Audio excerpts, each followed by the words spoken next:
more bodies in here. Yeah. Oh, we got some bodies. Oh, good. We got some live ones. Yeah. Okay. Now, do you like to see all the people in the audience, or would you rather just see you as a big screen? No, I don't talk to myself unless I have to. Okay. I would rather see the people. I'm actually okay. Mute audio, video, boot user. What?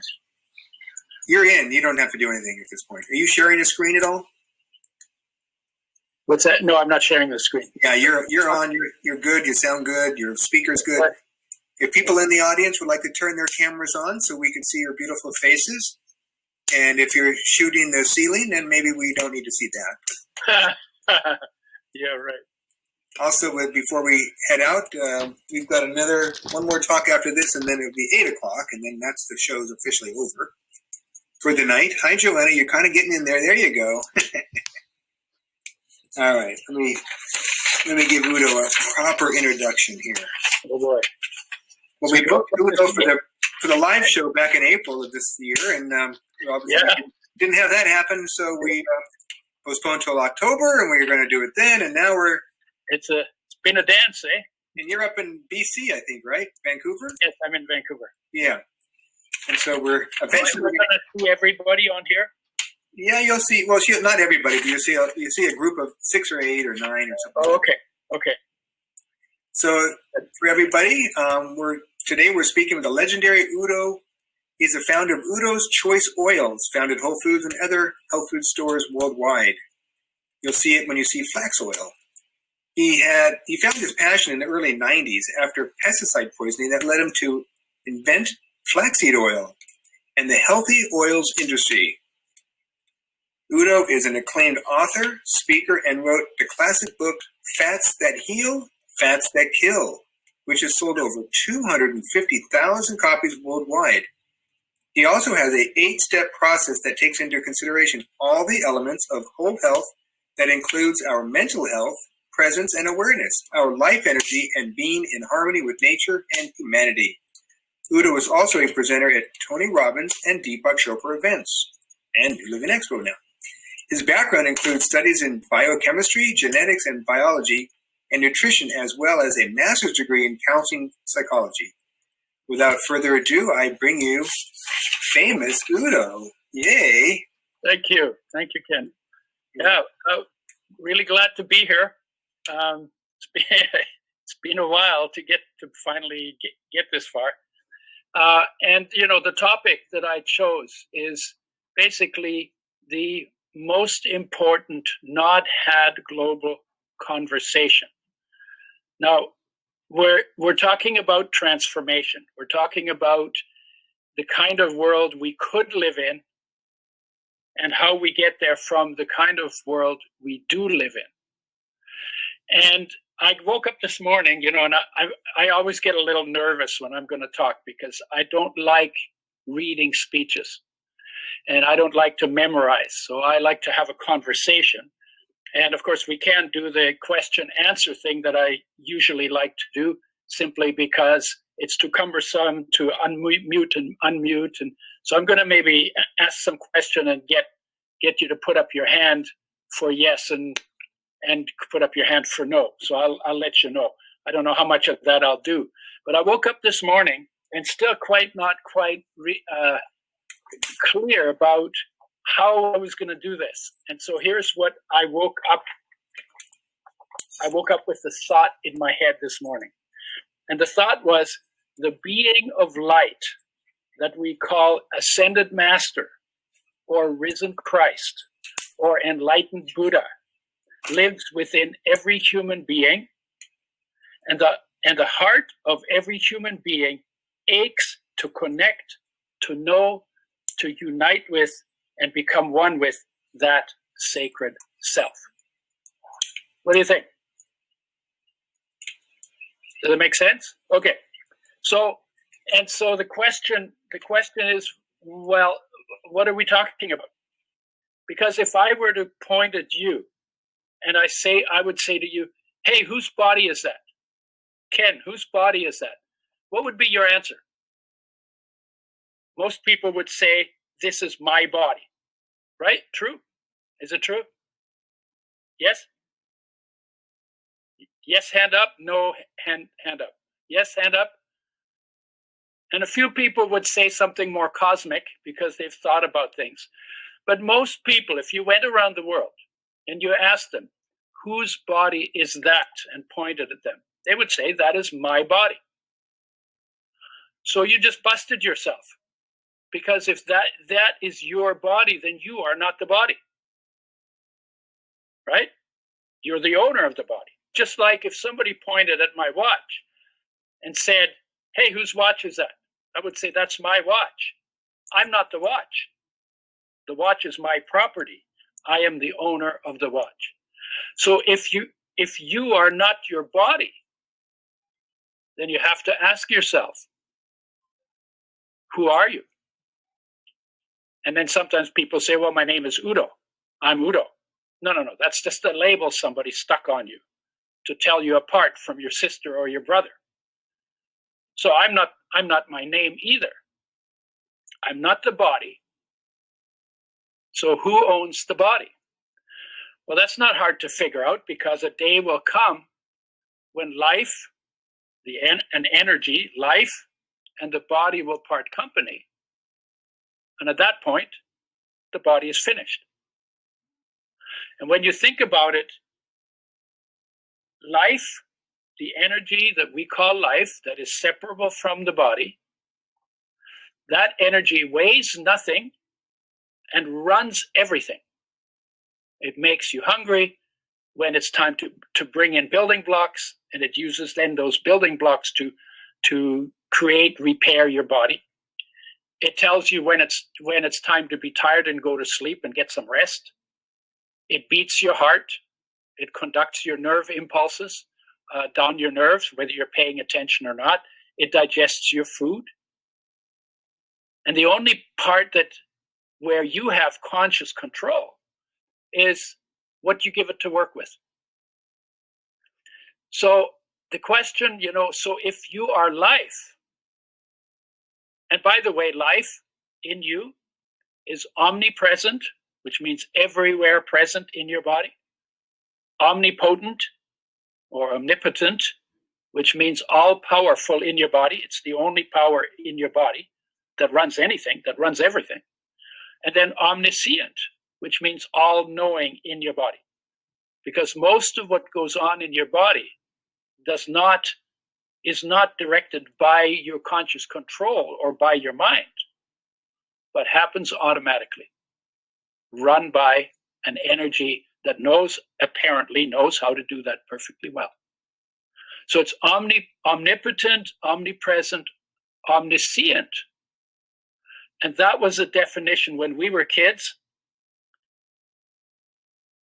a definition of God. So life is God within your body. Now we're not far from the masters made of light, from the ascended master. That life, that energy is the same in every human being, beyond culture, beyond race, beyond gender, beyond age, and actually comes from the sun, mostly. Sunlight hits the earth, trapped by chlorophyll, stored in bonds between atoms to make molecules. Those molecules become our food. We eat the food. Then we break the food down inside the body. Actually, we don't. Life does, or we do if we are life. And then that's the energy, that continuous flow of energy that we live on. That is our life. So we are sunshine. This is the scientific side of it. This is the objective side. This is looking at life or light or energy from the outside, like science likes to do. When it comes to the subjective part, we are that energy. And in order to come to terms with the subjective part, which can be just as scientific, because science is based on observation. If you observe without bias on the outside, then you can also observe without bias on the inside. It's just that you have to bring the focus of awareness, your focus of awareness, inward, beyond your thoughts, beyond your emotions, into what it feels like to be alive, what it looks like to be life, what it feels like to be life, what it sounds like to be life, inside of the space that your body occupies. And that's what we do when we do stillness practices or meditations or mantras. That's where we're trying to go. Get in touch. Now, we were all born in that place. Because when we were in our mother's body, I call it the Buddha tank. Because when we were in our mother's body, everything was taken care of. There was nothing to do. There was nowhere to go. And it was safe, relatively safe. And so there we were hanging in our little Buddha tank. The body was being built. We were not paying attention to that. And our awareness was at rest inside, in its source, in life. And we got 9 months of that if we are term babies. So we already know the state of enlightenment or the state of mastery. We already know it. We've been there. But then what happens, we got born, and our awareness had to go out through our senses to get to know the world, and we needed to do that for survival. So in the process, we went from being present inside and absent outside in our awareness to now being outside present and inside absent. And that disconnection from ourselves that began at birth is where heartache began. Now, most people, or a lot of people, now what is heartache? We have 1,000 words for it. I have 10 pages of different words that we call that same feeling, uneasy, uncomfortable, sometimes very intense feeling that we feel in our chest whenever grandma dies and we're sad, or our boyfriend, girlfriend dumps us and we feel blue, or we're lonely because we're looking for a connection, or somebody betrays us and then we feel really disappointed. And it's really interesting that so many different losses on the outside in different circumstances and called by different names are all felt in the same place. And the name we give it depends on the context in which that was triggered. Now, that wasn't what caused the heartache. That's just what triggered our loss of ourselves that happened much earlier than that began with birth. Does this make sense, what I'm saying?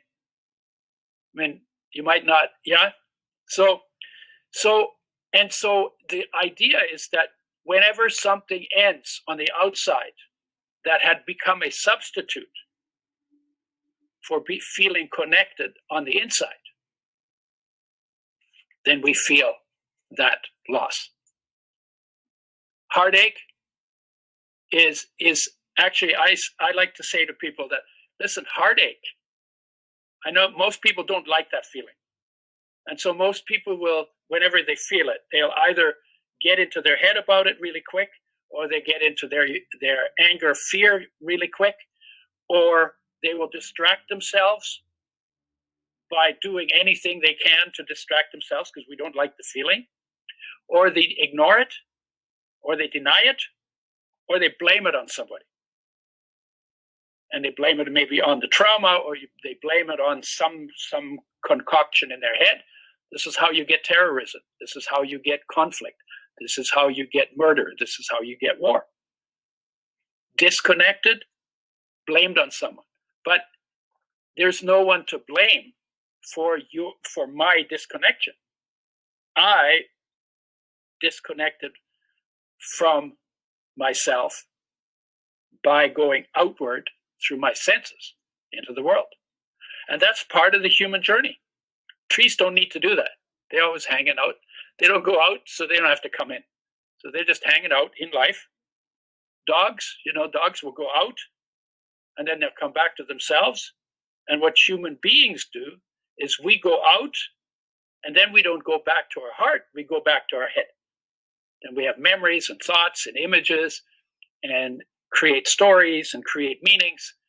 And because of that, because the externalization of awareness is automatic through our senses for survival, because we have to figure out when something changes on the outside. We're always attracted into change. When we're attracted to something on the outside, it's because we have to assess it. Is this friend or is this foe or is this irrelevant? And then we have to make a decision of how to respond to whatever changed. And that's an important survival function. So life created it, that's an automatic journey. But the journey back is not automatic. The journey back, and that's because there's nothing on the inside that's changing and drawing our attention. Look at me, right? There's nothing inside. No, because in fact, there's total peace, unconditional love, inspiration, wisdom, knowledge, cool stuff. There's a lot of cool stuff on the inside, but no rah-rah. No exciting stuff. Exciting in the sense of stress and nervous system. So we have to go back to our reconnection deliberately. And there's only one thing that gets us close to that, because if you start in your head and say, oh my God, I have to go from my head to my heart, how do you do that? Very, very difficult. What pulls you back is heartache. Whenever you feel heartache, most people say, oh, just ignore it. Oh, just do something else. Oh, just like when I had it, I started having it when I was 17. I couldn't distract myself anymore for some reason. I was born during a war, so I got a lot of experience very early. So my heart would ache. My friends would say, well, don't dwell on it. It'll just drive you crazy. Or some people, in my family would say, why can't you just get a job like your brother? And I couldn't shake it. And that call, I didn't like it, but I couldn't distract myself from it anymore. And much later, like 13 years later, I found out that the thirst of the heart, which is another name for it, or yearning or longing or emptiness or, sorrow or grief, loss, that is the call of the heart to come back home. And so I started calling that. Can I turn my Zoom off? I started calling this the greatest gift we've been given other than being alive, because if it didn't bring us that close, we would never find our way home. It's kind of like saying if you never felt thirsty, you would dehydrate and die because you'd never be driven to get some water. If you never felt hunger, you would probably starve to death because you get busy doing something. You wouldn't notice you needed food. So hunger is very important, right? Hunger makes food important. In the same way, heartache makes the journey home important. And so when people say, I've talked to drug addicts. Drug addicts are famous for feeling heartache all the time, and they can't get rid of it, and they don't know what to do with it because we don't in our culture understand heartache. And so what they do is they medicate it. And the people who work with them say, oh, don't dwell on it. Oh, just do something else. And I say to people, no, when your heart aches, sit with it. Sit with it and feel it. Be with it. It's okay. It's not going to kill you. It may be intense. You might cry, but sit with it and feel it. Because heartache does 5 things that are super important. Number 1, if you've noticed, whenever you get heartache, it gets you out of your head, puts you in your body, makes you simple. Is that true? True. That's number 1. Number 2, it's your driving force. And just about everything we do on the planet has in it the hope, that's another word for it, the hope, consciously or subconsciously, that when I succeed in and accomplish what I set out to do, then I will feel okay again. Then I'll feel whole again. Then I will be complete. Then I will feel good. And what happens is we set these goals. Then if we achieve them, then for about 3 days we go, yay, I did it. And after 3 days, there's a letdown. There's another word for it, right? Or we feel depressed. Or we say, oh, is that all there is? Oh, I was expecting to get more good feeling out of my accomplishment than that. And then we decide, well, maybe I didn't think big enough, or maybe I was thinking in the wrong direction. And so then we set another goal. And again, the hope is, the expectation is, the desire is that when I succeed, I will feel whole again. And it never works because the disconnect is on the inside. So the reconnect has to be on the inside. You can't, it's like if I have money in my left pocket, but I have no money in my right pocket, but the only place I look for money is in my right pocket. I could have $1 million in my left pocket and go on welfare, right?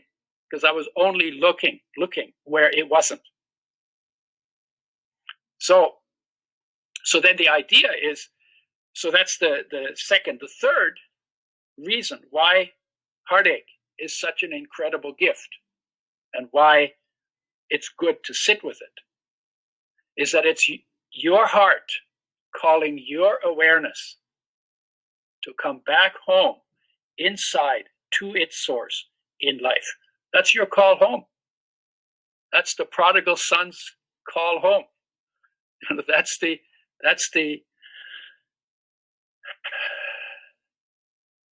pain of exclusion from paradise, if you want to use the metaphors, right?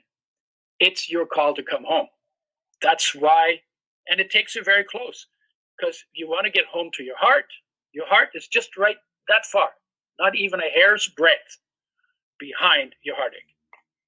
And if you could just sit with the heartache and then slip through it, you'd feel peace, unconditional love, bliss, joy, all the good stuff.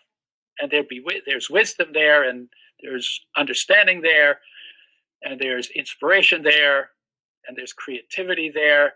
So you're so close if you're willing to go to heartache.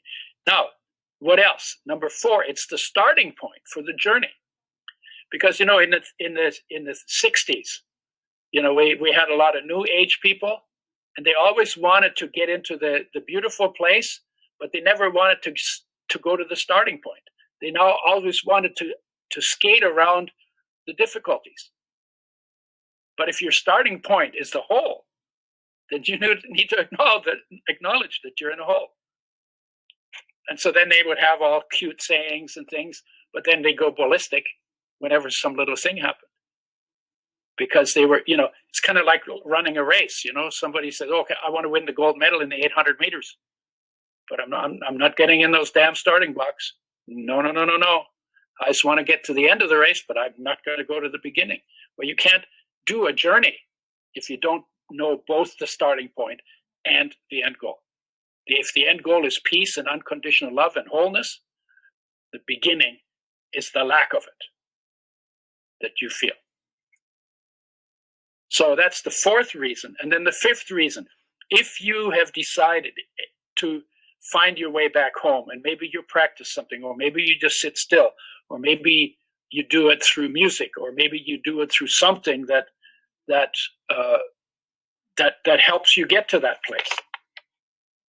Or maybe you do it through a teacher, or maybe you do it through action, certain kinds of action, usually benevolent action. And you get to that place and then you feel good again. Our tendency is that we start to get sloppy, that we don't deliberately commit to doing this every day. So then what we do is we start to drift again, because our senses every day will take us out into the world. And the deliberate practice every day to bring us back is the balance for it. So when we then get sloppy and we drift, then the heartache comes back to remind us again that we need to attend to it. Is that cool? Yeah. So that is now when I'm talking about this, the heartache and the light inside, completely universal. There's not a person on the planet. I've done a lot of these talks, and I do them usually not this way because we actually talk to each other. So everybody, I have a bunch of questions, and everybody answers the question. That would take me for 25 people. That would take me. That would probably take me 2 days, right? So we can't do it here that way. And you find when you do that, people have different names for that same feeling that they feel in their heart, and everybody knows that feeling. I have never met anyone who didn't know the feeling of what I'm calling heartache tonight. Everybody knows that feeling, and you could go around the world. Every human being knows the feeling of heartache, knows the feeling of separation, of connection, of disconnection, of isolation, of discontent. I keep giving you different words for it. There are so many. And the life energy, or the master, is also present in every human being on the planet. And this is like a leadership. Life leads your body through your entire lifetime. Unconditional love, never takes a day off, 24/7, 365, never goes on strike, never complains. And even if you hate life, it still unconditionally loves your body. Or if you say in your mind, I hate my life, right? Still takes perfect care of your body. There's not a person on this planet where that isn't the core essence of their being and their purpose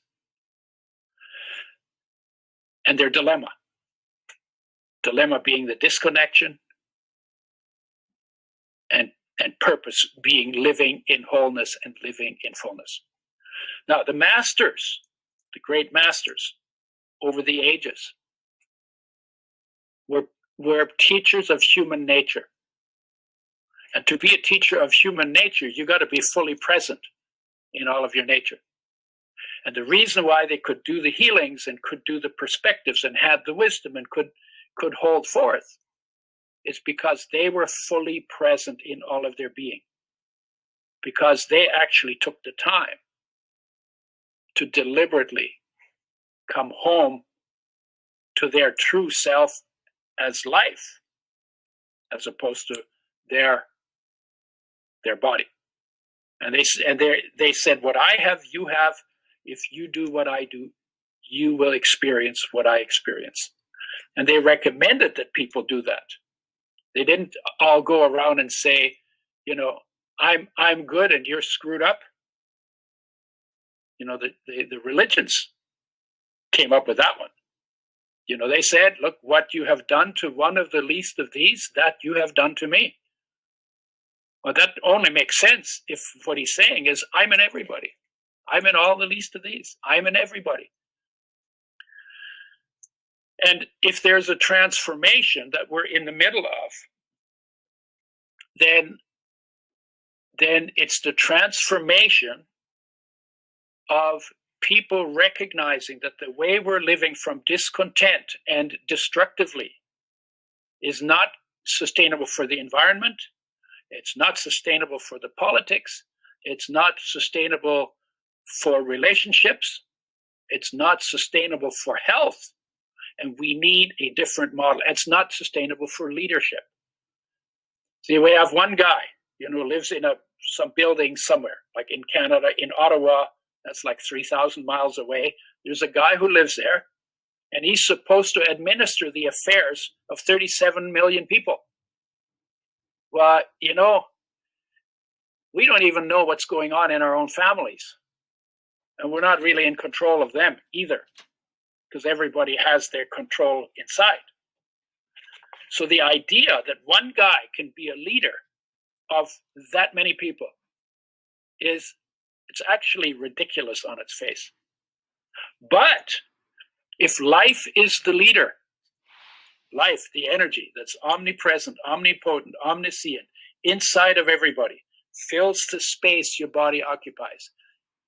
If life is the leader, then 8 billion people can all take their instructions from the same leader. And when we do that, when we have access to it, because we do our homework, we do our practice, then actually we are in the best position possible to make decisions that are harmonious for everyone in the trench where our body is. So 8 billion people could all be doing that. Now there wouldn't be a hierarchy. But for most things, you don't need a hierarchy. For most things, respect and equality work better than hierarchies. Sometimes in emergencies, hierarchies make sense. But when the emergency is over, the hierarchy needs to be taken down. These are hierarchies of function, but not hierarchies of being. There's no hierarchy of being. Every human being is chosen. Every human being is a chosen one, because life chose us. And the moment life unchooses us, body's finished. Every human being, and every plant and animal for that matter, every living creature chosen by life to live. And so life and the master and the teacher, life is also a dictator. Life is also your dictator, but just happens to be an unconditionally loving, benevolent dictator. But life sets the rules. And closer we are to that, more sense it makes what to do, what not to do, what to build, and what to take our energy out of. So that's, let's see, what else? What else do we have? One thing, senses monitor energy. That's true on the outside. So you monitor movement, that's energy. You monitor colors, that's energy. You monitor shapes and the change in shapes. You monitor sounds, that's energy. You monitor feelings, that's energy. You monitor tastes, that's energy. And you monitor smells, and that's energy too. Those are all energetic phenomena. So the same senses that monitor energy on the outside, you can also use them to monitor energy on the inside.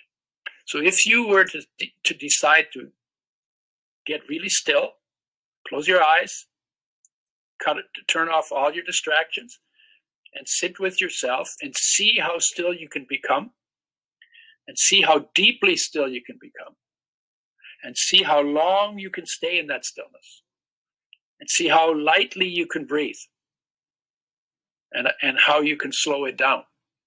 You get to a place where your awareness begins to come inside. And if you do that long enough and get good at it, because it requires some focus, you get good at it, you will discover that there is light in your darkness, and you are that light. That there is sound in your silence, and you are that sound. That there's love in your emptiness, and you are that love. And there's even a sweetness in the blandness of your mouth, and you are that sweetness. And this is like how we perceive energy. So we can practice getting present to the energy that is the ascended master in us, that is life in us, that is light and sound and love in us. And when we do that, we feel so taken care of. And in fact, that's my goal that I'm living toward. When we, 8 billion people could live their lives lit up from within, because the light is already there inside. But it's just a matter of looking into it instead of looking away from it.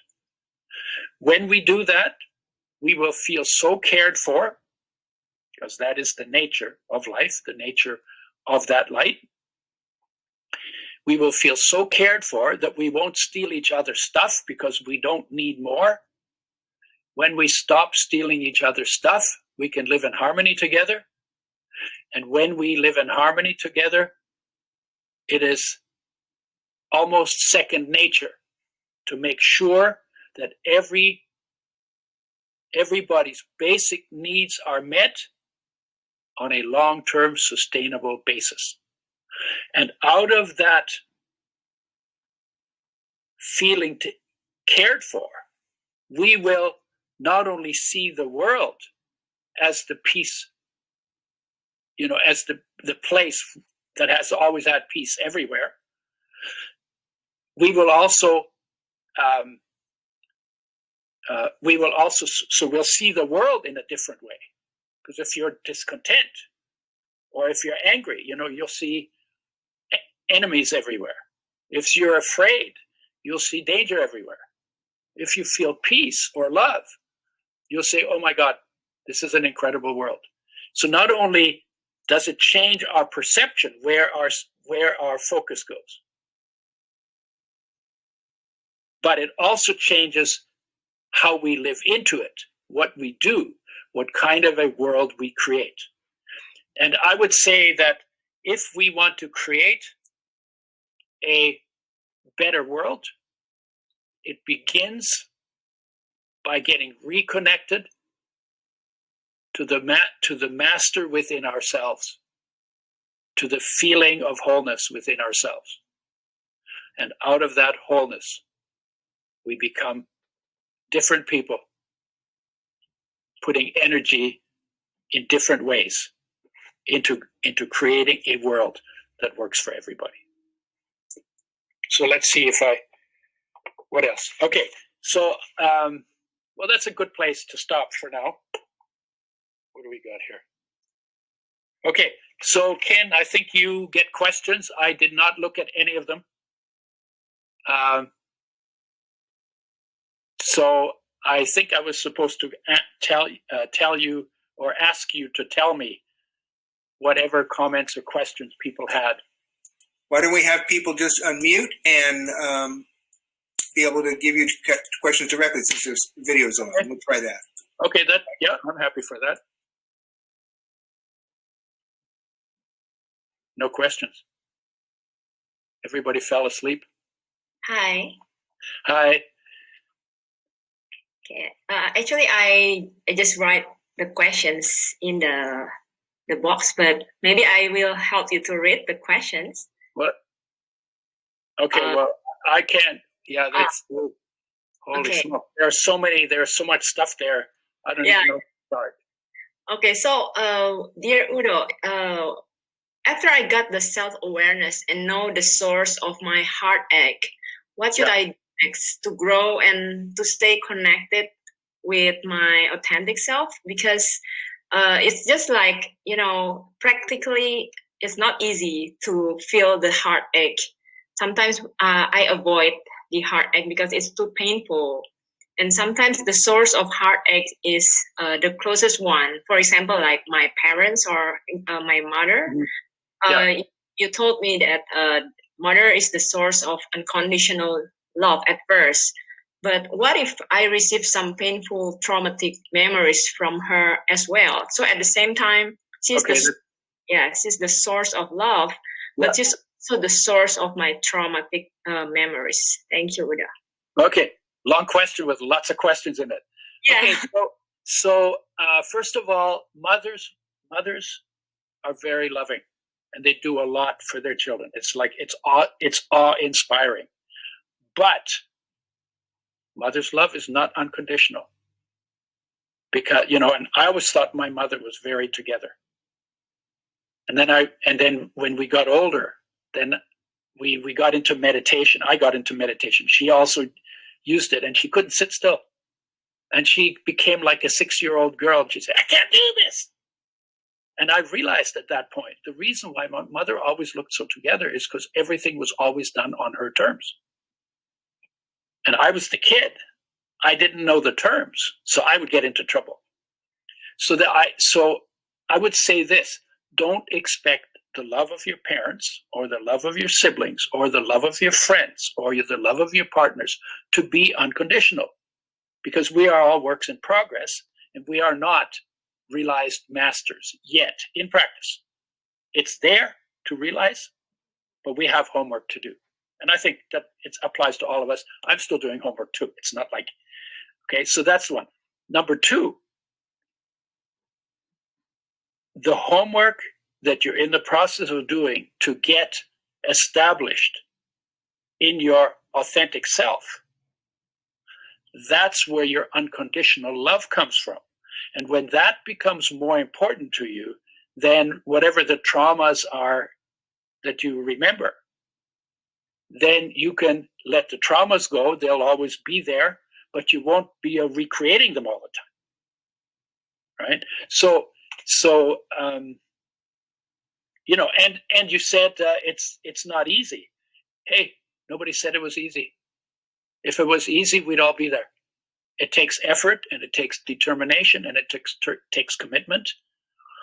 But when you get there, you will say, "Oh my God, this is way beyond how incredible I could ever have thought it could be." So it's worth the effort.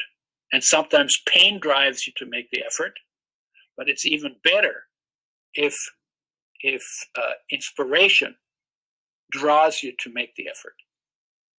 And sometimes, when you listen to people who live from that wholeness, they're inspiring. And they do that because they're helping you along. You're riding on their effort, but don't never mistake that they make effort. Why? Because our senses will always take us away from ourselves and disconnect us. And coming back will always need to be chosen, need to be deliberate. So I don't know, did I miss any part of that question? Yeah. And thank you for your answer. So, I was always told not to experience heartache, not to express anger, not to cry too much. So it's something new for me when you say that it's very good to experience heartache, because what I learned, avoid the heartache in relationship or in any kind of life. And we are forced to forgive anybody, especially some religions, that it's not allowed to experience hatred or anger towards some people. Yeah. Well, yeah. And you know what? It's like, if a woman says to her child, "Oh, I hate Johnny because Johnny hit me with a stick," or something, right? And then you get told, "Oh, you shouldn't feel that way." Well, you know what? What is that? He feels that way. He feels that way. Mm-hmm. What you feel is what you feel. Pain hurts, right? Mm-hmm. Betrayal disappoints, right? Yeah. When somebody dumps you, it hurts. Mm-hmm. When somebody's mean to you, it hurts. So the idea you shouldn't, no. That's only true if you're an ascended master without a body. Okay. Because you can't hurt the light. But when you're going through all of that, it's important to feel what you feel, express what you feel, but remember at the same time, something in you was not traumatized. Mm-hmm. You cannot traumatize awareness. You cannot traumatize life energy. You cannot traumatize inspiration. So just remember that those are there in you too, all the time. And give them some energy too. Give them, because they're the best stuff, right? But the idea that if somebody throws a rock at you and hits you, oh, that shouldn't hurt. Honestly, that's stupid. Yeah. Whether it's a religion that says so, or your friend says so, or your parents say so, or you think so, that's stupid. If it hurts, it hurts. In fact, you were given nerves to feel pain, to get your attention, because pain is also a gift, because it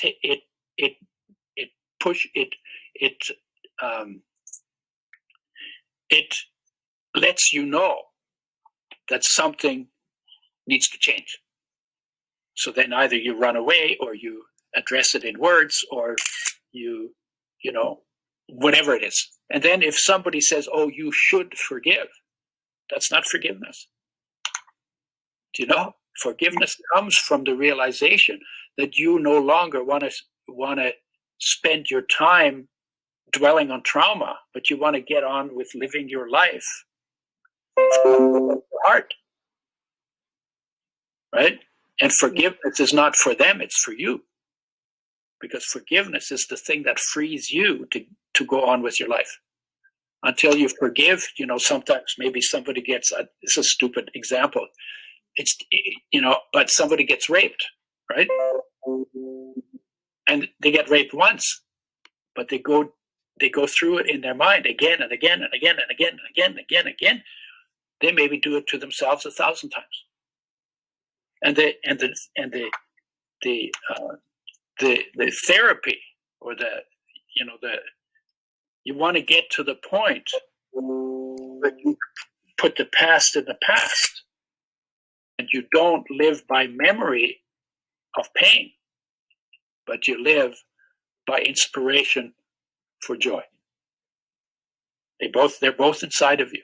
They both have a function. The function of pain is for you to get the hell out of there. The pain, but the function of joy, is like, that's your purpose. What is your purpose? You get 100 years here if you're lucky, in human form. And if there's a central purpose, it's to be fully present in all of your being and your surroundings, and not caught in stuff in your head, and to enjoy full presence in your surroundings and the activities that go with that as totally as possible. Because all of that is possible for you. All of that is within you. By birth, from conception, immaculate conception. The body will get crucified one way or another eventually. But death of the body is also not the end. And to know what survives the body while you're in it makes your life amazing. Anything else? Was there? Yes, thank you, Udo. Okay, you're so welcome. I thought you were reading me somebody else's question. Okay, cool. Other questions? Other comments? I'd like to say something. Mm-hmm. I saw the beginning and the end of your talk, so I didn't hear everything you said, but I just would like to know, it's a comment and then your impression. Yeah. My experience of current world affairs are that we're really all being pushed kind of to the edge to make these moment to moment choices in terms of choosing sovereignty and mastery, as opposed to choosing being victims, being just perpetrated, or the feeling of powerlessness, like kind of the opposite of self-mastery. Yeah. And I mean, that is the way I've been looking at it actually as a silver lining, that it's just kind of like humans seem to need to be pushed to the edge.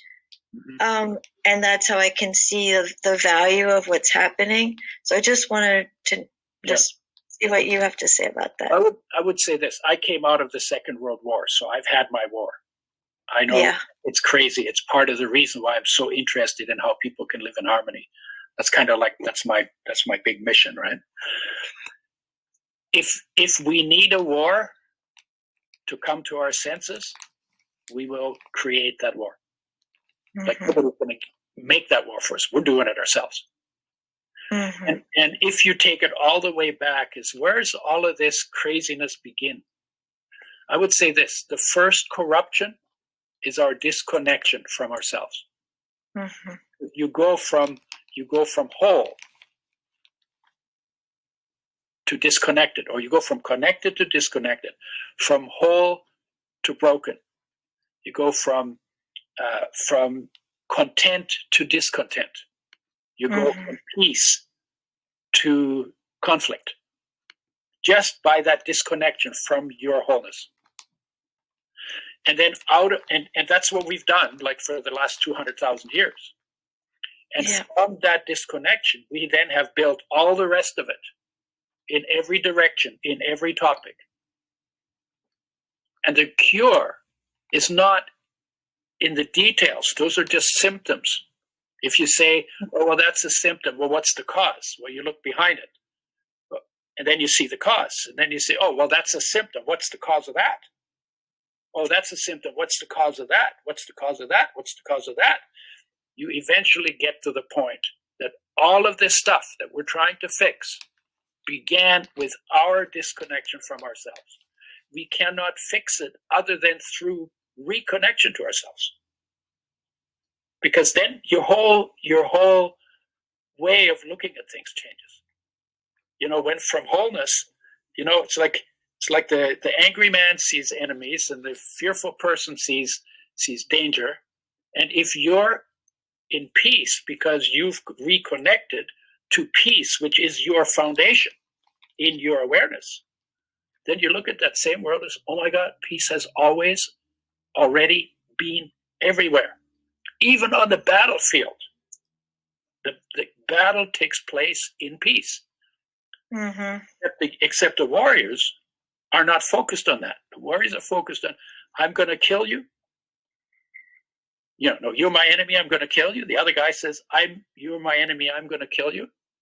And then they do that because that's where their focus is. Even though there's peace inside of both of them, there's peace between both of them, there's peace around them, there's peace above them, and there's peace below them. I don't think I missed any part, right? So literally this entire universe unfolds on a foundation of peace. And then what we see depends on where we focus. Because you can see the peace, you can see the unconditional love, you can see the inspiration, you can see the physical body, you can see the survival issues, you can see the social issues, you can see the environmental issues, and you can see the big picture that you live in a very small terminal condition called the human body in an infinite universe. Where do you want to focus? And could you focus on all of them at the same time? Because when you live aligned with those 8 pieces, you're going to have an amazing life. And when it's over, you're not going to say, oh my God, I'm going to die. No, you're going to be so okay and so beyond it. And that's what we practice when we do deep meditation. We get in touch with the thing that some people put off until they die. But that feeling is so incredibly ecstatic and blissful and amazing and awesome that why not live in it?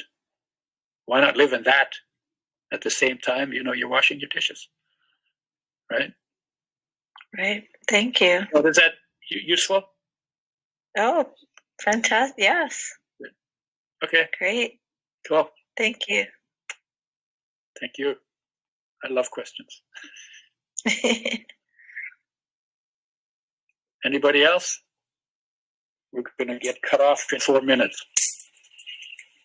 Take advantage of it. You got a few minutes, guys. You don't get this guy every day. Got to go to Canada to see him. Either that, or you're going to have to do another one of these, Ken. Yeah, I guess that's another one.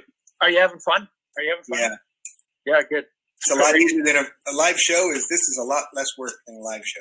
Less work? Oh my God, yeah. Okay. Well, a tenth of the logistics, but it's still got its stuff. It's got its own issues. Yeah. It's got its own issues, but a lot less.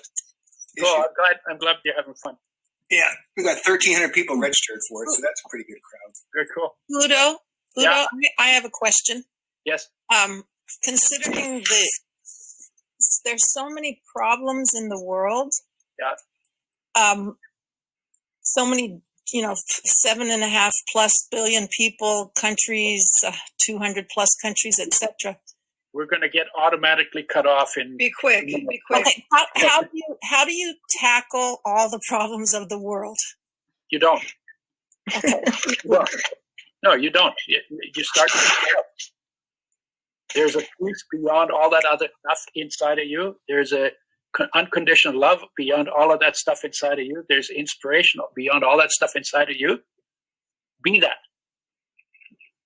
And then you're going to be a force for the change in your sphere of influence. And there's a lot of people who are heading in that direction. So, but if you think that you, with your head, oh yeah, all those problems, I got to fix all those problems. No, you don't. You can't. You can't. You're limited to one human body. You're limited to one small circle of influence. And the better you become and the stronger you become in that power, in that love, the more and the wider that will spread. So you are not responsible for everybody on the planet. You are only responsible for getting yourself connected and living in that connection. And then out of that connection, you're going to uplift everybody and help them head in the direction of better connected as well. And when everybody's connected to that incredible thing, we're not going to be creating the problems that we're creating out of disconnect. Bye, everybody.